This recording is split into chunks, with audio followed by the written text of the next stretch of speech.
ব্যক্তি রমজান মাস পাইল, সিয়ামের মাস পাইল, ফালাম ইউফারহু, কিন্তু তাকে আল্লাহ তাআলা ক্ষমা করে দেন নাই, সে আল্লাহর পক্ষ থেকে ক্ষমা পায় নাই, ফাআবাদাহুল্লাহ, আল্লাহ তাকে ধ্বংস করে দিয়েছেন। আল্লাহ তাকে ধ্বংস করে দেবেন। ফাকুলতু আমিন, আমি নবী বললাম আল্লাহ তুমি কবুল করো জিবরাইলের এই দোয়া। বলেন রাইসুল মালায়েকা যাকে রূহ বলা হয়,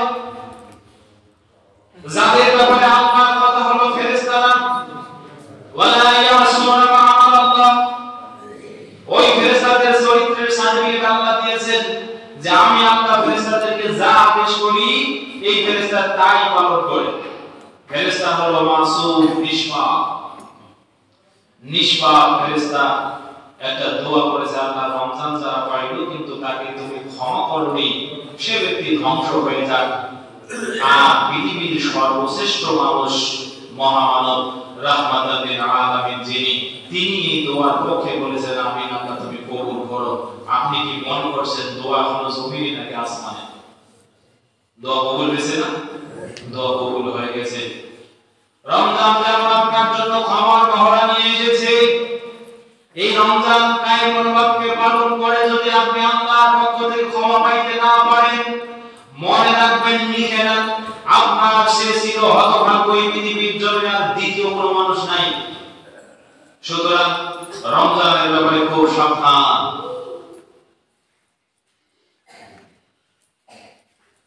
মিশকাতুল মাসাবিক কিতাবুস সিয়াম, বাবু মাসাইল মুতাফাররাদাত আন কিতাবুস সিয়াম, এই অধ্যায়ে ফাসলুল বলে আবু হুরায়রা রাদিয়াল্লাহু তাআলা আনহু থেকে হাদিস এসেছে, আল্লাহর নবী মুহাম্মদ সাল্লাল্লাহু আলাইহি ওয়াসাল্লাম বলেছেন, কাম মিন সাইমিন লাইসা লাহু মিন সিয়ামিহি ইল্লা আস-সামা, ওয়া কাম মিন কাইমিন লাইসা লাহু মিন কিয়ামিহি ইল্লা আস-সাহা।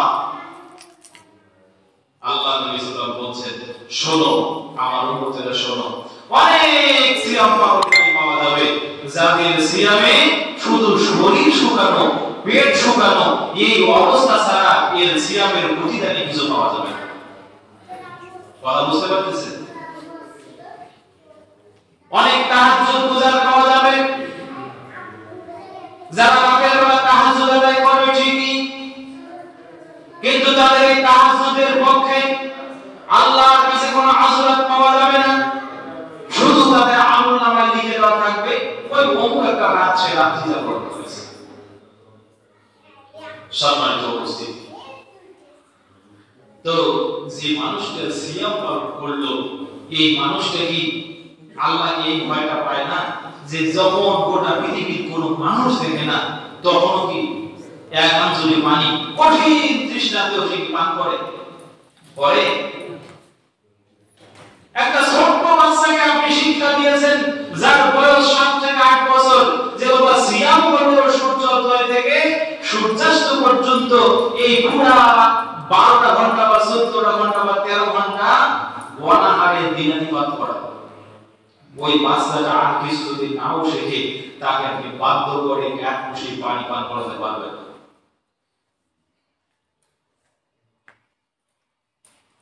একটা মানুষ রাতের বেলা গোটা রাত্রি যখন মানুষ ঘুমাইছে গোটা বিশ্ব একবারে বিবৃত, সকলে ঘুমে আচ্ছন্ন, আল্লাহর জমিনের সমস্ত কীট পতঙ্গ ঘুমিয়ে নীরব রাত্রি পার করছে, ওই ব্যক্তিটা তার অন্ধকার কোটরের ছোট্ট একটা জায়গায় দাঁড়িয়ে তার স্ত্রী জানে না, তার সন্তান জানে না, তবুও সকলের অজান্তে আল্লাহকে খুশি করার জন্য সালাতে দাঁড়িয়েছে। আর আমার বিশ্বনবী বলছে কামিন কাইমিন লাইসা লাহু মিন কিয়ামিহি ইল্লা সাহরা, অনেক রাত্রি জাগরণকারী পাওয়া যাবে তাদের রাত্রি জাগরণের কোনো ফল আল্লাহর কাছ থেকে আশা করা যায় না। তাহলে এই যে সিয়াম আর এই রাত্রি জাগরণ দুটারই মূল উদ্দেশ্য ব্যক্তি পালন করছে কাকে খুশি করার জন্য? আল্লাহকে খুশি করার জন্য। তো যে জায়গায় আল্লাহ খুশি হবেন তাকে প্রতিদান দিবেন, কিন্তু রাসূল বলেন কোনো প্রতিদানই তুমি পাবে না, তাহলে সমস্যাটা কোথায়? সমস্যা কোথায়? একই অধ্যায়ে হাদিস আরেকটি এসেছে, হাদিস আবু হুরায়রা রাদিয়াল্লাহু তাআলা আনহু, সহিহ মুসলিম এবং সহিহ বুখারী থেকে বর্ণিত হাদিস। আল্লাহর নবী মুহাম্মদ সাল্লাল্লাহু আলাইহি ওয়াসাল্লাম বলেন, মান লাম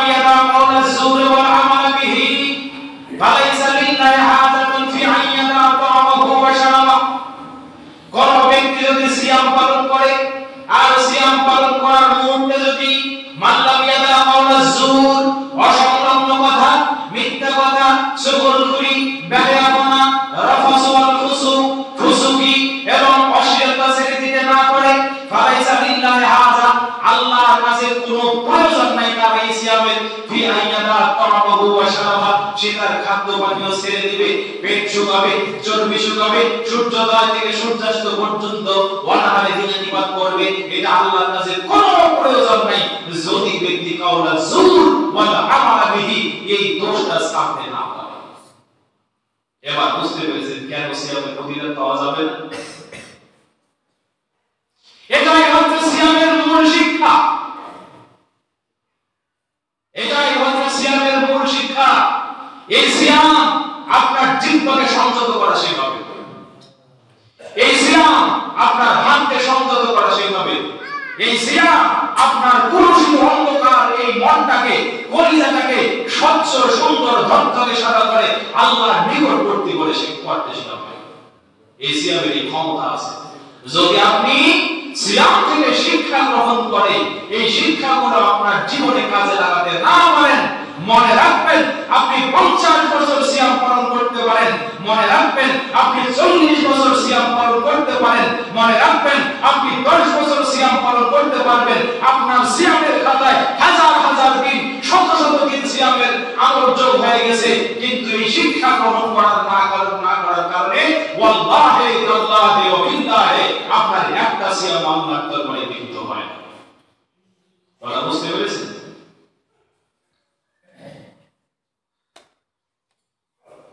কাওলা যুর ওয়াল আমাল বিহি, এর ভিতরে আরেকটি কাজ হলো সালাত ত্যাগ করা।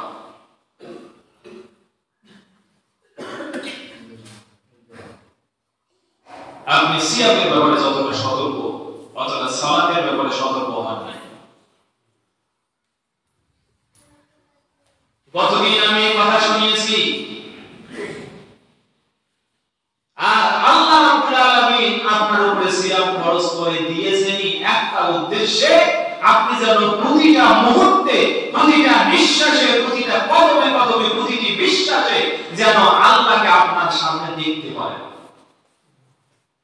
কোরআন সূরাতুল বাকারা আয়াত নম্বর 185 আল্লাহ রাব্বুল আলামিন বলেন, ইয়া আইয়ুহাল্লাযীনা আমানু, হে ঈমানদারেরা, কুতিবা আলাইকুমুস সিয়াম, আমি আল্লাহ তোমাদের উপরে ফরজ করে দিলাম সিয়ামকে, যেন তোমরা ভালো করে লিখে ফরজ করে দিলাম। এই সিয়ামের বিপরীতে আমার কাছে কি 10 দফাত আছে, মনে রেখে লিখিত হিসাব হবে, কামা কুতিবা আলাল্লাযীনা মিন ক্বাবলিকুম, মন খারাপ করিও না উম্মতে মুহাম্মাদি, শুধু তোমাদের উপরে 30 দিনের সিয়াম ফরজ করিনি, বরং তোমাদের পূর্বে ঈসার উম্মতের উপরে, মুসার উম্মতের উপরে, আদমের উম্মতের উপরে, নূহের উম্মতের উপরে, সকলের উপরে সিয়াম ফরজ ছিল, লাআল্লাকুম তাত্তাকুন, উদ্দেশ্য হলো যেন তোমরা আল্লাহকে ভয় করে চলতে পারো। সম্মানিত ভাইরা, সরাসরি আল্লাহ রাব্বুল আলামিন কয়েকটি ইবাদতের বিপরীতে আল্লাহ ইবাদতের কথা বলে লাআল্লাকুম তাত্তাকুন এই শব্দটি ব্যবহার করেছেন। এটা একটি। এছাড়াও সূরা বাকারা 21 নম্বর আয়াতে আল্লাহ তাআলা আরেকটি কথা বলেন, ইয়া আইয়ুহান নাস উবুদু রাব্বাকুম আল্লাযী খালাকাকুম ওয়াল্লাযীনা মিন ক্বাবলিকুম লাআল্লাকুম তাত্তাকুন, হে বিশ্ব মানব মণ্ডলী, তোমরা এক আল্লাহর ইবাদত করো, যিনি তোমাদেরকে সৃষ্টি করেছেন, তোমাদের পূর্ববর্তী মানুষদেরকে সৃষ্টি করেছেন, লাআল্লাকুম তাত্তাকুন, যেন তোমরা আল্লাহ ভীতি অর্জন করতে পারো, আল্লাহ সচেতন হয়ে জীবন যাপন করতে পারো। তাহলে সিয়ামের মাধ্যমে আল্লাহ সচেতনতা গুণ অর্জন করা যায়, আবার আল্লাহর ইবাদত শামিল করতে গেলে ইবাদত মানে তাওহীদ, তাওহীদ পালন করার মাধ্যমেও আল্লাহ সম্পর্কে সচেতন হওয়া যায়। আল্লাহ রাব্বুল আলামিন সূরাতুল বাকারা আবার 179 নম্বর আয়াতে কথা বলছেন, ওয়ালাকুম ফিল কিসাসি হায়াতুন ইয়া উলিল আলবাব লাআল্লাকুম তাত্তাকুন। পৃথিবীতে কিসাস আছে, কিসাস অবৈধভাবে আপনার পরিবারের একজনকে কেউ হত্যা করে ফেলেছে, কিসাস হলো আপনি ওই পরিবার পরিমাণ একজন মানুষকে হত্যা করতে পারবেন। এটা হলো ইসলামী হুদুদ।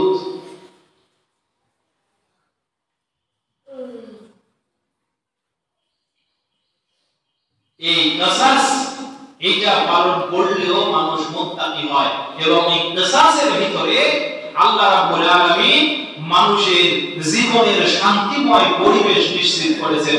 একথা আল্লাহ বলেছেন, ওয়ালাকুম ফিল কিসাসি হায়াতুন ইয়া উলিল আলবাব।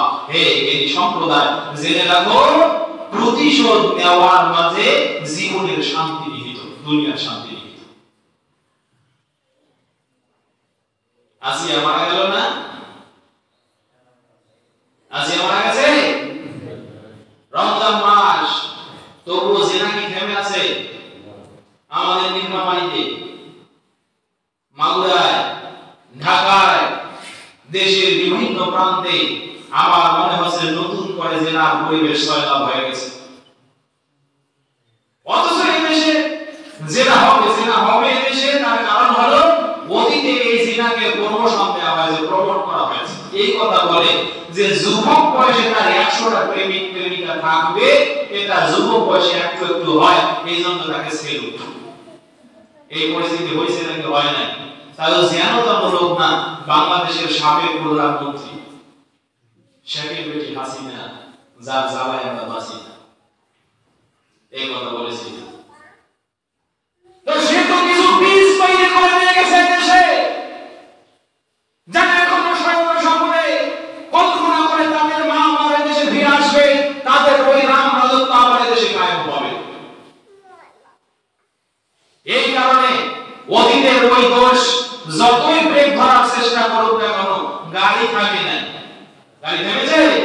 তাহলে আজকে আসিয়ার লাশকে কবরস্থ করার পূর্বে যদি যার প্রিয় ধর্ষিত হলো তার লাশটা যদি রাস্তায় বক্ষ পরিমাণ মাটি করে তাকে লুকিয়ে দিয়ে ঢিলা পাথর মেরে যদি তাকে হত্যা করে দেওয়া যেত, আমার মনে হয় না এই রমজানের পরবর্তী রমজান পর্যন্ত আর কোন জিনার পরিবেশ এই বাংলাদেশে কায়েম হতো।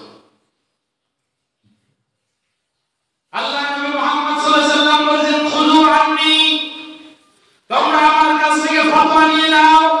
হে সাহাবীরা, খুযু আন্নী, তোমরা আমার কাছ থেকে ফতোয়া নিয়ে নাও, আমি তো চলে যাব।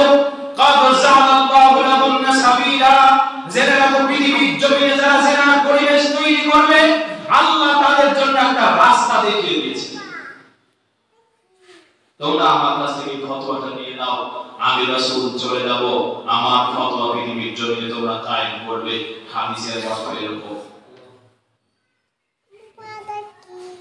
এই কথা বলার পরে আল্লাহ নবী বলেন, আমা বিক্রমেল বিক্রে জামদুমিয়া ওয়া তাকরিমা আমিল, কোন কুমারী ছেলে অথবা মেয়ে যদি জিনায় লিপ্ত হয়, তাকে 100 চামড়া চাবুক দিয়ে প্রহার করো।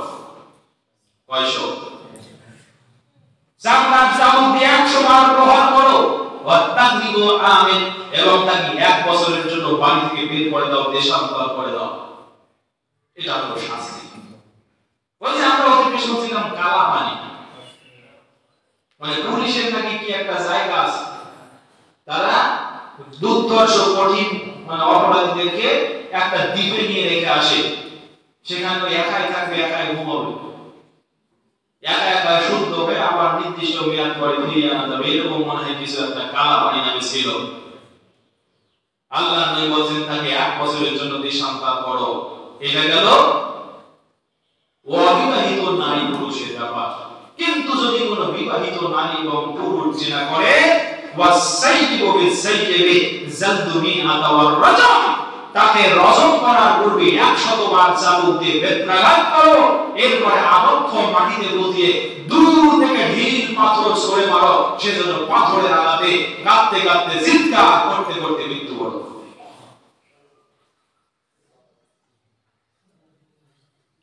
আজ বাংলার জমিন 95% মুসলমান।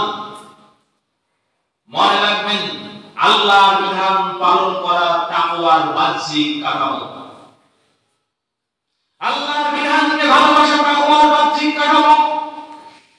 আল্লাহর বিধানকে সম্মান করা তাকওয়ার বাহ্যিক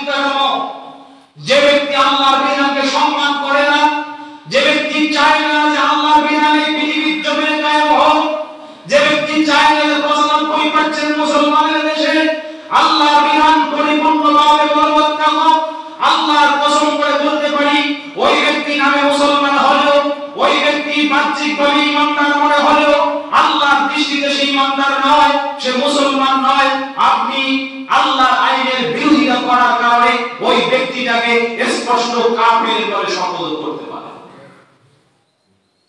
কথা বুঝতে পারেন নাকি পারেন না? সোনার দেশে সোনার ফসল চান, কিন্তু সোনার মানুষ তৈরি করতে আপনারা বড় গাফেল। সোনার দেশে সোনার ফসল চান, কিন্তু সোনার মানুষ তৈরি করতে আপনারা বড় গাফেল। এই গাফলতির প্রতিটা জবাব আপনাদেরকে আল্লাহর দরবারে দিতে হবে। মনে রাখবেন, লা তাদুল্লু কদামা ইবনে আদম হাত্তা ইউসআলা আন খামস। পাঁচটা প্রশ্নের উত্তর না দেওয়া পর্যন্ত আপনি আল্লাহর সামনে থেকে এক বিগত পা বাড়াতে পারবেন। আন হায়াতিহি ফিমা ফানা, জীবনের হিসাব হবে কোন পথে জীবনটাকে কইলে দিয়েছ। আজ আল্লাহর জমিনে যদি এই বাংলার জন্য একটা বিধান শুধু কায়েম করা যেত, আযানিয়াতু ওয়াযানি ফাসবিদু কুল্লা ওয়াহিদিন মিনহুমা বিআতা যাল্লা, জিনাকার যদি ধরা পড়ে তাদের প্রত্যেককে 100 দৌড়ানো। ওয়ালা তাখুযুকুম বিহিমা রাফাতুন ফি দীনিল্লাহ, এবং আল্লাহর বিধান প্রতিপালনে তোমাদেরকে যেন কোনো দরদ তোমাদের অন্তর ছুঁয়ে না যায়। তোমরা যেন মনে করো এটা ধনী মানুষের সওয়াব, এটা হলো সম্ভ্রান্ত মানুষের সওয়াব, একে এত বড় শাস্তি দেওয়া যাবে না। যেহেতু এটা গরিব মানুষের বাচ্চা, ওকে শাস্তি দেওয়া। অথচ আল্লাহ নবী মুহাম্মদ সাল্লাল্লাহু আলাইহি ওয়াসাল্লাম মিশকাতুল মাসাবিহ কিতাবুল হুদুদ বাবুশ শাফাআতি বিল হুদুদ, এই অধ্যায়ে হাদিস এসেছে আয়েশা রাদিয়াল্লাহু তাআলা আনহা থেকে। তিনি বলেছেন, মাখজুমি গোত্রের একজন সম্ভ্রান্ত মহিলা চুরি করলো। সাহাবীগণের মধ্যে কানাঘুষা শুরু হয়ে গেল যে মাখজুমি গোত্রের বনি মাখজুম এত সম্ভ্রান্ত বংশ, সম্ভ্রান্ত বংশের সম্ভ্রান্ত পরিবারের মেয়েটা একটু চুরি করেছে রে, তো তোমরা একটু রাসূলের কাছে যাও তো, রাসূল তো আল্লাহর বিধান মতো ফয়সালা করবে, তো রাসূলের কাছে একটু তার জন্য সুপারিশ করো। কেউ খুঁজে পায় না কে রাসূলের কাছে সুপারিশের জন্য যাবে। যায়েদ বিন হারিসা রাদিয়াল্লাহু পুত্র ওসামা রাদিয়াল্লাহু আল্লাহর নবী তাকে নাতি মনে করেন এবং খুব ভালোবাসেন। তো সাহাবীরা বলছে, ওসামা সে আল্লাহর নবীর কাছে প্রিয় আর কি হতে পারে, তো ওসামাকে পাঠায় দাও। ওসামা রাদিয়াল্লাহু গেলেন। ওসামা রাদিয়াল্লাহু দিয়ে বলছেন, ইয়া রাসূলুল্লাহ, মাখজুমি গোত্রের ওই সম্ভ্রান্ত মহিলা চুরি করেছে, তো আপনি একটু ভেবে দেখলে হয় না, তার শাস্তিটা একটু লঘু করলে হয় না? আল্লাহর নবী চোখ রাঙিয়ে বলছে, ওসামা তোমার সত্তা হয় কি হবে? আর তাসফা আন হুদুদিল্লাহ, তুমি কি আল্লাহর শাস্তির ব্যাপারে, আল্লাহর হদের ব্যাপারে নবীর কাছে সুপারিশ করতে এসেছো? জেনে রাখো, লাউ সালাত ফাতিমা বিনতে মুহাম্মদ লাকানা তুয়ালাহা, আজকে ওই মাখজুমি গোত্রের ওই মহিলা না, আমার কলিজার টুকরা ফাতিমা যদি আজকে চুরি করত আর চুরি রায় যদি প্রমাণিত হতো, আমি মুহাম্মদ দৃঢ় করে ঘোষণা করছি, আমি ফাতিমার হাত কেটে দিতাম। বাংলাদেশে বিচারের নামে কত প্রহসন পেয়েছি, হাজার হাজার জেনারেল, হাজার হাজার চোর বদমাশ ডাকাত গুন্ডা লক্কর ধরা পড়েছে। আপনাদের খনিদেরকে এখন প্রমাণ হয়ে গেল, রাতের বেলা জেল থেকে বের করে দেওয়া হয়েছে, তারা জেলে নেই। কার ইমানে সব হয়েছে? 5 আগস্টের পরে আজকে 6 থেকে 7 মাস এখনো পর্যন্ত বাংলাদেশে এই তোষামোদি চলছে কেন? কেন প্রচলিত জেল কোড অনুযায়ী অপরাধীদের বিচার হবে না? ইসলামী হুকুমত অনেক দূর। আমরা চাইব প্রতিটা জিনাকারীর বিচার ইসলামী আইন দিয়ে হোক। আমরা চাইব প্রতিটা চোর লম্পট গুন্ডার বিচার ইসলামী আইন দিয়ে হোক। কিন্তু তোমরা যদি সেটাও করতে না পারো, বাংলাদেশের চুরির জন্য যে বিধান আছে, বাংলাদেশের জেনার জন্য যে বিধান আছে, ফাঁসি কাস্টে ঝুলিয়ে তাকে শাস্তি দেওয়া, মৃত্যু নিশ্চিত করা, সেই বিধানটাও তোমরা এ পর্যন্ত আমার বোন সেই আসিয়ার লাশ কবরস্থ করা হলো, প্রমাণ সাপেক্ষে এখনো তার জেনাকার, তার ওই রেফিসকে কেন গ্রেফতার করে সর্বোচ্চ শাস্তির সম্মুখীন করা হয়নি? এটা কি বাংলাদেশের 95% আফগান মুসলিম জনতার প্রাণের দাবি হয় কিনা বলেন? সম্মানিত উপস্থিতি, আপনাকে আমাকে ঘুরে দাঁড়াতে হবে, আপনাকে আমাকে ঘুরে দাঁড়াতে হবে। আপনি যদি আল্লাহকে ভয় করে চলতে চান, আপনি যদি চান যে পৃথিবীর জমিনে আমি নিশ্চিন্তে নির্বিঘ্নে নিঃসংকোচে আল্লাহ বিধান পালন করে সর্বময় জান্নাতি মানুষ হয়ে মৃত্যুবরণ করতে চাই, তাহলে আপনাকে একটি ইবাদতের পরিবেশ তৈরি করতে হবে। জেনে রাখবেন, ডানে বাঁয়ে উপরে নিচে কাদা আর জঞ্জাল রেখে পবিত্র থাকা যায় না। আপনার পরিবেশটাকে ময়লা মুক্ত করতে হবে। সেজন্য চাই ইসলামী হুকুমত গঠন করার মতো মানসিকতা। সেজন্য চাই ইসলামী আইন বাস্তবায়ন যারা করবে সেরকম মানসিকতার মানুষ। আমার ভাইরা, আল্লাহ রাব্বুল আলামিন আমাদেরকে আমাদের জীবনের প্রতিটি ক্ষেত্রে তাকওয়া অবলম্বন করে চলার তৌফিক দান করুন। আল্লাহুম্মা আমিন। জীবনের প্রতিটি ক্ষেত্রে যদি আপনি তাকওয়া অবলম্বন করতে পারেন, আপনি যদি জীবনের প্রতিটা মুহূর্তে আল্লাহকে স্মরণ করে চলতে পারেন, আমি গোটা কোরআন খুঁজে খুঁজে আপনার জন্য সার্বিকভাবে 3টি পয়েন্ট বের করেছি। তাকওয়া অবলম্বন করলে আপনি 3টা পুরস্কার পাবেন। কয়টা? জোরে বলেন কয়টা? 3টা। মুখস্থ করেন। 1 নম্বর তাকওয়ার পুরস্কার হলো আল্লাহু মাআল মুত্তাকিন ওয়া ইউহিব্বুহুম। 1 নম্বর পুরস্কার, যারা মুত্তাকি আল্লাহ তাদেরকে ভালোবাসেন এবং তাদের সাথে আছেন ফিদ দুনিয়া ওয়াল আখিরাহ, দুনিয়াতে এবং আখিরাতে। এটা কি বড় পাওয়া নয়? যারা মুত্তাকি তাদেরকে ভালোবাসেন কে? আল্লাহ। শুধু ভালোবেসেই ক্ষান্ত হন না, আল্লাহ ঘোষণা দিয়েছেন ইন্নাল্লাহা ইউহিব্বুল মুত্তাকিন। আমি আল্লাহ মুত্তাকিদের ভালোবাসি। সূরা তাওবা আয়াত নম্বর 7। এরপর আবার আল্লাহ সূরা তাওবা 36 নম্বর আয়াতে বলেন ওয়ালামু আন্নাল্লাহা মাআল মুত্তাকিন। এই বান্দা জেনে রাখো, তুমি যদি আমাকে ভয় করতে পারো, আমি শুধু আসমান থেকে ঘোষণা দিব তোমাকে ভালোবাসি, এই ঘোষণা দিয়েই ক্ষান্ত না, বরং আমি আল্লাহ তোমার সাথে আছি। আইনামা কুনতা, তুমি যেখানেই আছো সেখানেই আমি তোমার সাথে আছি। ওয়ালাম, জেনে রাখো আন্নাল্লাহা, নিশ্চয় আল্লাহ তাআলা মাআল মুত্তাকিন, মুত্তাকিদের সাথে আছেন। একটা কথা শুনে নেই, মাল্লাহুল মাওলা ফালাহুল কুল্লু। আল্লাহ যার হয়ে যায়, গোটা পৃথিবীর সব কিছু তার হয়ে যায়। আর যার আল্লাহ হন না, ওয়াজাফাতিল আরদু বিমা রাহুবাত, গোটা পৃথিবী আপাত দৃষ্টিতে প্রশস্ত মনে হলেও ওর পায়ের নিচ থেকে মাটি সরে যায়। এরপরে আল্লাহ বলেন ইন্নাল্লাহা মা'আল্লাযীনা ইত্তাকাও ওয়াল্লাযীনা হুম মুহসিনুন।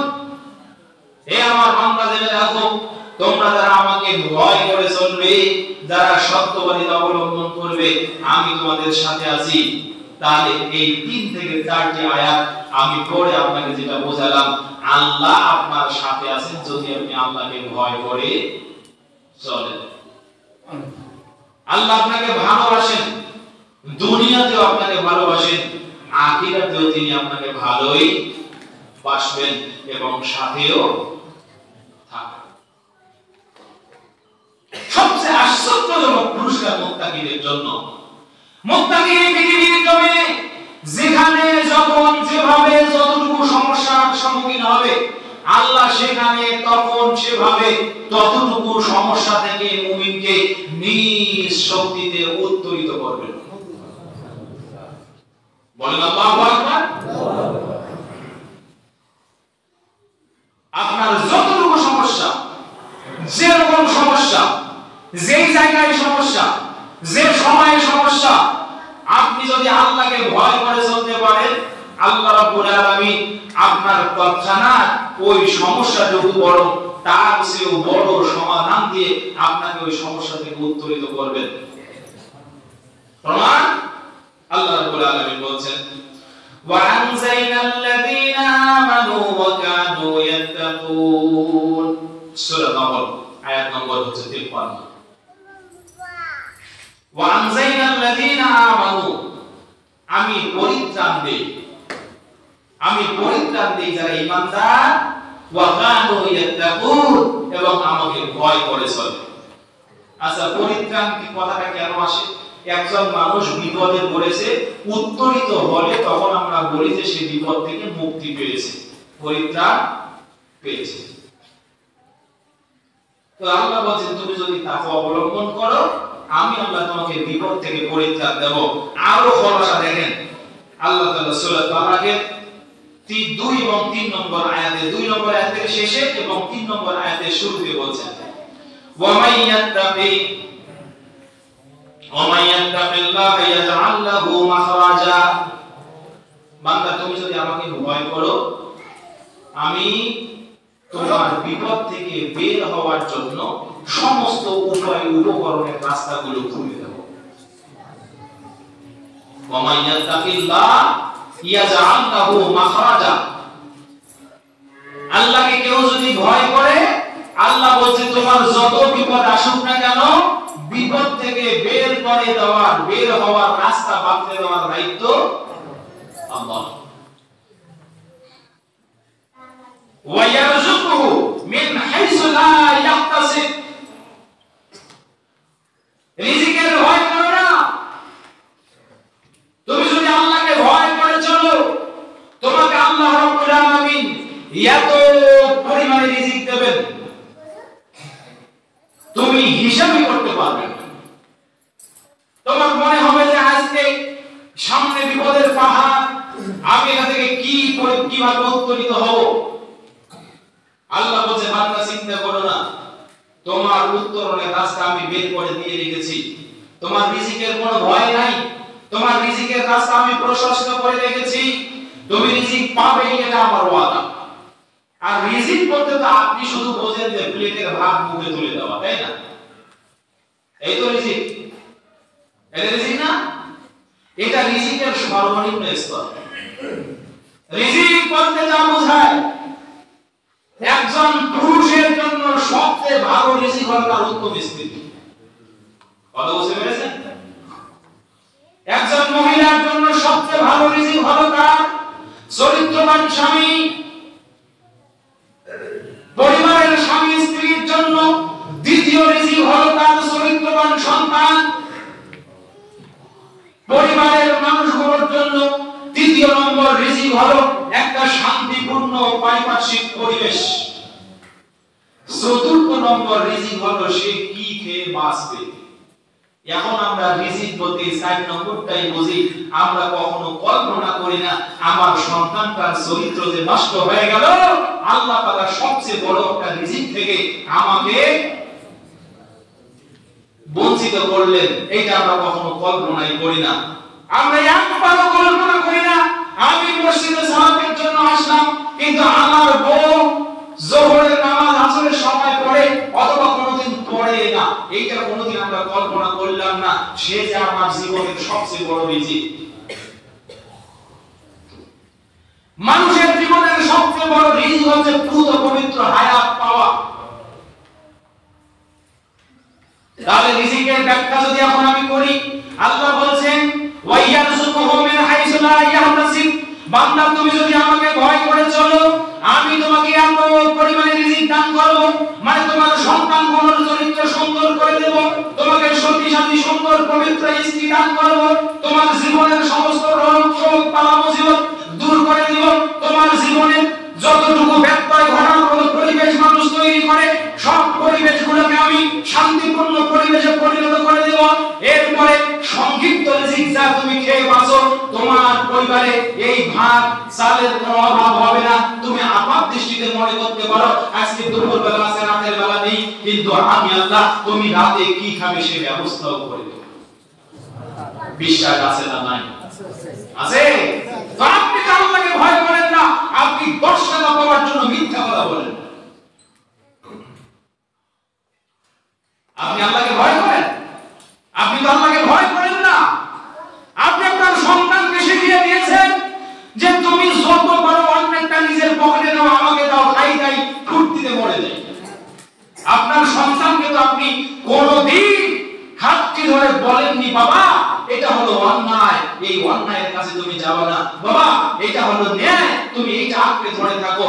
আপনি আপনার সন্তানকে কোনোদিনও তো এই কথা বলেননি, হে আমার সন্তান আমি তোমাকে খুব ভালোবাসি, তুমি আল্লাহর নাফরমানি করো না, তুমি কেন পাঞ্জাবি সালাতে যাও না, আমার সন্তান তুমি কেন সমাজের মুরব্বিদেরকে সম্মান করো না, আমার সন্তান কেন তুমি ধূমপান করো, আমার মেয়ে কেন তুমি বেপরোয়া হয়ে বাড়ি থেকে বের হও, হে আমার মেয়ে একটু সাবধান হও। আপনি কি আপনার পরিবারটাকে গঠন করার জন্য এরকম চিন্তা ভাবনা কখনো করেছেন? তো কি মুক্তাদি হলেন, কি তাকে অবলম্বন করলেন আপনি বলেন?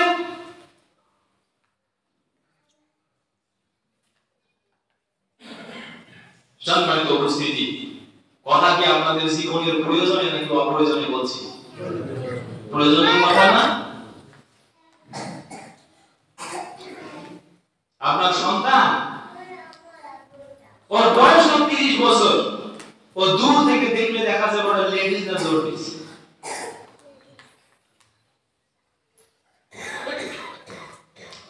কেন? নবীর সুন্নতকে ভালোবাসতে পারলেন না, তাহলে কি মুত্তাকি হইলেন বলেন? আপনার প্যান্টটা এখনো টাকনুর নিচে পড়ে, অথচ রাসূল বলেন মান বাত্তাইদাহু ফাহুয়া ফিন্নার, যে অহংকার বশত তার প্যান্ট লুঙ্গি টাকনুর নিচে দিয়ে দিল ও জাহান্নামে যাবে, নবীর ঘোষণা। আর আপনার সন্তান ছিঁড়া ফাটা প্যান্ট পরে এই রংপুরের বাজারে ওইটা পরে বাড়িতে মাইকেল জ্যাকসনের মতো চেহারা করে বাড়িতে আসে, আর আপনি বলেন বাবা তোমাকে সেলুন এবং মাইক দিলাম। আপনি কিসের মুত্তাকি হতে পারছেন? আপনি আছেন শুধু খাওয়ার ধান্দায়, আপনার জীবনের বড় রিজিক অলরেডি আপনার জীবন থেকে হাতছাড়া হয়ে গেছে, আর আপনি বলছেন রিজিক মানে শুধু খাওয়া না। এই খাওয়াটা হলো সর্বনিম্ন রিজিকের স্তর, রিজিকের সর্বনিম্ন স্তর। সর্বোচ্চ স্তর হলো পুত্র পবিত্র হওয়া, হায়াত পাওয়া। দ্বিতীয় স্তর হলো পুরুষের জন্য ভালো স্ত্রী, মহিলার জন্য ভালো স্বামী। তৃতীয় রিজিক হলো পুত্র পবিত্র সন্তান। চতুর্থ রিজিক হলো ইবাদতের পরিবেশ। পঞ্চম রিজিক হলো খাওয়া। এবার বলেন কোনটা আগে আনিয়ে রাখা দরকার? পরিবেশ, সন্তান, স্ত্রী, নিজেকে, নাকি খাওয়ার জন্য যা পাই পকেটে ঢুকে নিজে বাঁচতে বাপের না? কোনটা? বাংলাদেশের মানুষ এই শিক্ষায় শিক্ষিত হয়েছে যে নিজে বাঁচবে বাপের না। এই কথা যে দিন বিরোধী, এই কথা যে ইসলাম বিরোধী, এই কথা চূড়ান্ত দিনকে অবমাননা করার শামিল। ইসলামের কথা হলো কুনু আনফুসাকুম ওয়া আহলিকুম নারা, তুমি নিজে বাঁচো, তোমার পরিবারকে বাঁচাও। একা একা জান্নাত নাকি পরিবার সহ জান্নাত? আরে পরিবার মানে আপনি বুঝেননি, পরিবার শুধু আপনার গণ্ডিতে 4-5টা মানুষ নয়, পরিবার মানে গোটা গ্লোবাল ভিলেজ। আপনিও বাঁচবেন, গোটা বিশ্ববাসীকে বাঁচানোর জন্য চেষ্টা করবেন। বলেন হুজুর পরিবারই তো ঠিক করতে পারলাম না, গ্রাম কখন ঠিক করি, বিশ্ব কখন ঠিক করি? আপনার পরিবার ঠিক করার চেষ্টা মানে গোটা বিশ্ব ঠিক করার চেষ্টা। তার কারণ পরিবার থেকে যে মানুষ নিবেন হবে, ওইটা আগামীতে মেম্বার হবে, চেয়ারম্যান হবে, এমপি হবে, মন্ত্রী হবে, গোটা দেশ শাসন করবে। আপনার পরিবারের সভ্য সন্তানটা যদি বাংলাদেশের এমপি হয়, যদি রংপুরের ডিসি হয়, রংপুরের ডিসি মানে গোটা ডিসি আন্ডারে যত আমলা কামলা ঝামেলা আছে সব ঠিকঠাক হয়ে যাবে। আপনি আগে পরিবারটা ঠিক করার চেষ্টা করেন। যদি পারেন তাহলে বুকে হাত দিয়ে বলতে পারবেন আল্লাহ আমি তোমাকে ভয় করে চলা শিখেছি।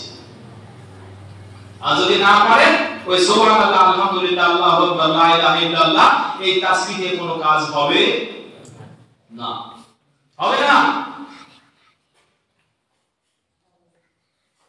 তাহলে তাকওয়ার দ্বিতীয় পুরস্কার কি? উত্তম রিজিক পাওয়া, তাই না? পৃথিবীতে যত জঞ্জালের কূপ তৈরি হয় সবগুলো কূপ থেকে আল্লাহকে যদি আপনি ভয় করে চলতে পারেন, আল্লাহ অটোমেটিক্যালি আপনার বের হওয়ার হাজার হাজার রাস্তা করে দেবে। শুধুমাত্র ভয় করা লাগবে কাকে? আল্লাহকে। বলেন, ক্ষমতাধর মানুষের যে সামনে যেই ষাটের কলার ধরে হাজার পাপ করলে ওই মধ্যে বলছে না আমি তো এই পাপ করিনি, দোষ স্বীকারই করতে চাই না, অথবা নিজের দোষ অন্যের ঘাড়ে চাপিয়ে দিয়ে ভাগ।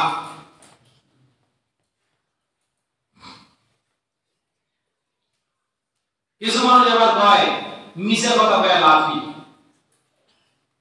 আচ্ছা, মিথ্যা বলে যদি লাভ হতো তাহলে কি বলতেন? বলে মিথ্যা কথা কয় কোনো লাভ নাই।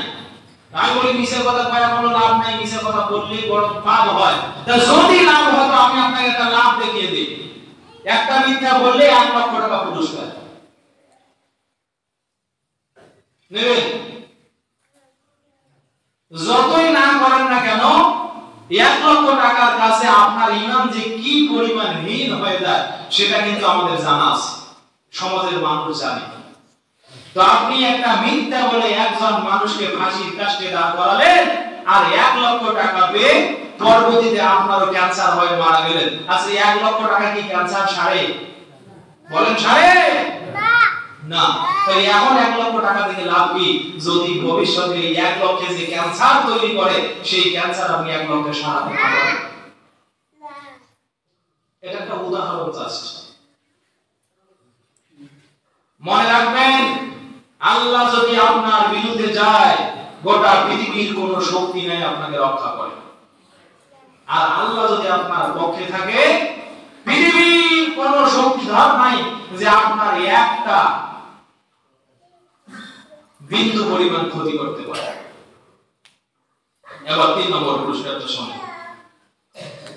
ইউকাফিরুস সাইয়্যাতা মিনহু ওয়া ইউদখিলহু ফিল জান্নাহ। 3 নম্বর পুরস্কার, যারা আল্লাহকে ভয় করে চলে আল্লাহ রাব্বুল আলামিন তাদের গুনাহ দূর করে দেন। কি দূর করেন? গুনাহ দূর করেন। ওয়া ইউদখিলহু ফিল জান্নাহ, জান্নাতে দাখিল করায় দেন। আচ্ছা বলেন তো, আমরা আল্লাহর ভালোবাসা চাই না? আল্লাহ আমাদের সাথে থাকুক এটা চাই না? পৃথিবীর জমিনে কোন পরিস্থিতি তৈরি হোক, বিপদের পরিস্থিতি, সেই বিপদ থেকে আল্লাহ রাব্বুল আলামিন আমাদেরকে দয়া করে মায়া করে উত্তরণ ঘটিয়ে দেবে, এটাকে আমরা চাই না? আবার আল্লাহর সন্তুষ্টিতে আখিরাতে জান্নাত আমরা পাবো, এটাও তো চাই নাকি? এক তাকওয়ার কারণে যদি তিনটাই পাই, সেই তাকওয়া অবলম্বন করতে এত পরিবশী কেন?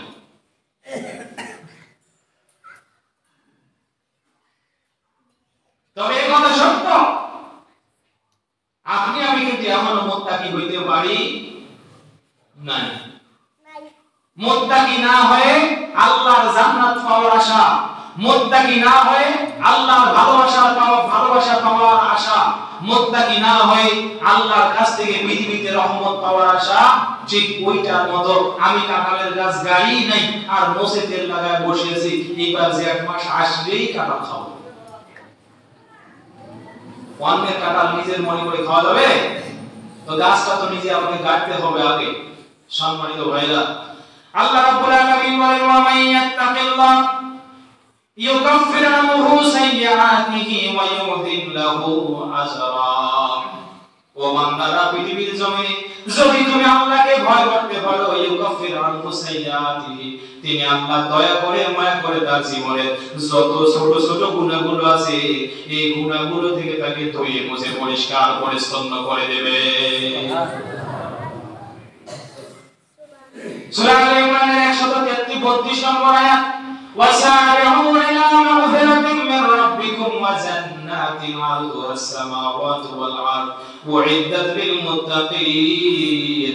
বান্দারে দৌড়াও তোমার রবের ক্ষমা এবং জান্নাতের দিকে, যে জান্নাতের পরিবৃত্তি আসমান এবং জমিনের চেয়ে বিশাল।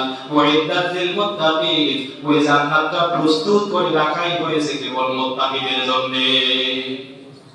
সুবহানাল্লাহ। এবার আসেন আল্লাহকে ভয় করার একটা মানদণ্ড শিখিয়ে দিই, খুতবা শেষ। আল্লাহকে ভয় করার মানদণ্ডের নাম হলো ইহসান। বলেন কি? ইহসান। ইহসান মানে সদাচার, ইহসান মানে ভালো কাজ, ইহসান মানে হলো দায়িত্ববোধ। আপনি যেমন, আপনাকে আল্লাহ রাব্বুল আলামিন যে দায়িত্ববোধ দিয়ে তৈরি করেছেন, সেটা যদি আপনি বাস্তব জীবনে আমল করতে পারেন তাহলে আপনি হবেন মুহসিন। আর যদি আপনার বিধান, আল্লাহর বিধানের ব্যত্যয় আপনি পরিবেশ তৈরি করেন অথবা এই বিধান পালন করতে না পারেন তাহলে আপনি হবেন গায়রে মুহসিন। তাহলে আপনি মুহসিন নন। কিভাবে মুহসিন হওয়া যায়? মিশকাতুল মাসাবি কিতাবুল ঈমান হাদিস খানার নাম হলো উম্মুল হাদিস। সূরাতুল ফাতিহাকে যেমন গোটা কোরআনের মা বলা হয়, ওই হাদিসটাকে तमाम হাদিসগুলোর মা বলা হয়, নাম হলো উম্মুল হাদিস। অথবা হাদিসটির নাম হলো হাদিসে জিবরাইল। জিবরাইল আমিন আল্লাহর নবীর কাছে এসে বলছে, ইয়া রাসূলুল্লাহ, ইয়া মুহাম্মদ, আখবিরনি আনিল ইহসান। ও নবী, সুন্দর ইবাদত, দায়িত্ববোধ, ইহসান সম্পর্কে আমাকে শিক্ষা দেন, আমি একটু ইহসান সম্পর্কে জানতে চাই। আল্লাহর নবী বলেন, আল ইহসানু আন তা'বুদুল্লাহ কাআন্নাকা তারাহু। ও ফেরেশতা জিবরাইল জানতেছি, জেনে নাও, ইহসান হলো আল্লাহর ইবাদত এইভাবে করা যে তুমি যেন আল্লাহকে দেখতে পাচ্ছ। বুঝেছেন ইহসান কি? সার্বিক জীবনে আল্লাহকে এভাবে ভয় করা যে আপনি যেন আল্লাহকে দেখতে পাচ্ছেন, আল্লাহ আপনার সামনে। বলেন না না, গোটা জীবনে মেলা চেষ্টা করলাম আল্লাহকে এখনো দেখি নাই, আমি তো দেখি নাই। আল্লাহর নবী হযরত মূসা আলাইহিস সালাম আল্লাহকে দেখতে চেয়েছিল, তাও দেখতে পায়নি। আর আয়েশা রাদিয়াল্লাহু বলছেন, কোন ব্যক্তি যদি বলে আল্লাহর নবী মিরাজে গিয়ে আল্লাহকে দেখেছে, ফাকাত কাযাবা আলাইহি, সে আল্লাহর নবীর উপরে মিথ্যাচার করল। তার মানে আল্লাহর নবীও মিরাজে আল্লাহকে দেখেন। আল্লাহর নবী বলেছেন যে আমি কিভাবে আল্লাহকে দেখব? নূরুন আনারাহু, তিনি তো নূর, তাকে কেমনে দেখা যায়? আমি মিরাজে আল্লাহকে দেখি নাই। মতানৈক্য অনেক আছে, তবে মুহাক্কিক আলেমদের একচ্ছত্র মতামত হলো আল্লাহ তাআলা রাসূলের সাথে কথা বলেছেন সত্য, কিন্তু দেখা করেন। তা আল্লাহ ও রাসূল সাল্লাল্লাহু আলাইহি ওয়াসাল্লাম বলেন, তা'বুদুল্লাহ কাআন্নাকা তারা, তুমি আল্লাহর ইবাদত করো এইভাবে যেন তুমি আল্লাহকে দেখতে। অথচ হানাফি মাযহাবে হানাফিয়াতে এই কথা ছড়ানো হয়েছে, ইমাম আবু হানিফা 99 বার আল্লাহকে দেখেছে। আজকে কেন জোরে বলে?